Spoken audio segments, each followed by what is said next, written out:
Police ಇಲಾಖೆಯ ಪ್ರತಿ ಸಿಬ್ಬಂದಿಗೂ ಆಗಬೇಕಾಗಿರೋ ಏಕೈಕ ಕೆಲಸ ಒಂದು ಇಂಥ ಕೆಲಸ ಒಂದು ಆಗಲೇಬೇಕು ನಮ್ಮ ಡಿಪಾರ್ಟ್ಮೆಂಟ್ಗೆ ಅಂತ ಯಾವ್ದು ಅನ್ಸಿದೆ? ನಮ್ಮ ಪೊಲೀಸ್ ಅವ್ರಿಗೆ ಬಹಳ ಕಡಿಮೆ ಸಂಬಳ ಇರ್ತದೆ, ತುಂಬ ಕಡಿಮೆ ಸಂಬಳಗಳು.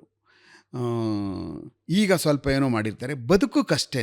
ಊಟ ಮಾಡ್ಬೋದು, ಮಕ್ಕಳಿಗೆ ಏನಾದರೂ ಇದ್ದರೆ ಒಂಚೂರು ಸಣ್ಣ ಪುಟ್ಟ ಬಟ್ಟೆಗಳು ಹೊಲಿಸ್ಬೋದು. ಅದು ಒಳ್ಳೆಯ ಸ್ಕೂಲ್ಗಳಲ್ಲೂ ಸೇರ್ಸೋಕ್ಕಾಗದೇ ಇರ್ತಕ್ಕಂಥ ಕೆಲಸ ಮಾಡ್ತಕ್ಕಂಥ ಸಿಬ್ಬಂದಿನೇ 90% ಇರ್ತಕ್ಕಂಥವ್ರು, ಸಮಾಜದಲ್ಲಿರ್ತಕ್ಕಂಥವರೇ ಅವರು.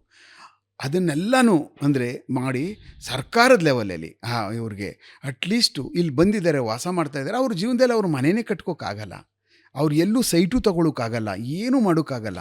ಆ ಥರ ಒಂದು ಇನ್ಫ್ರಾಸ್ಟ್ರಕ್ಚರ್ ಡೆವಲಪ್ ಮಾಡಿ ಆ ಥರದವ್ರು ಪೊಲೀಸವ್ರಿಗೆ ಒಂದು ಹೌಸಿಂಗು ಎಲ್ಲರೂ ನಾವು ಮಾಡಿಕೊಡ್ತೀವಿ, ದೊಡ್ಡ ದೊಡ್ಡ ಹೌಸಿಂಗ್ ಮಾಡಬೇಕು, ಮಲ್ಟಿ ಸ್ಟೋರ್ ಮಾಡಲಿ.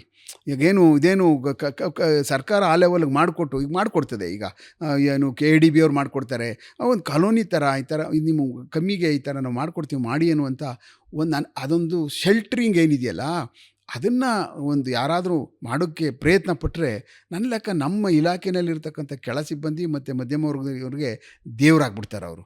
ಅದನ್ನು ಖಂಡಿತವಾಗ್ಲೂ ಮಾಡ್ತಾರೆ, ಯಾರಾದರೂ ಪುಣ್ಯಾತ್ಮ ಬರ್ತಾನೆ ಅಂತ ನಂಗೆ ಅನ್ನಿಸ್ತದೆ.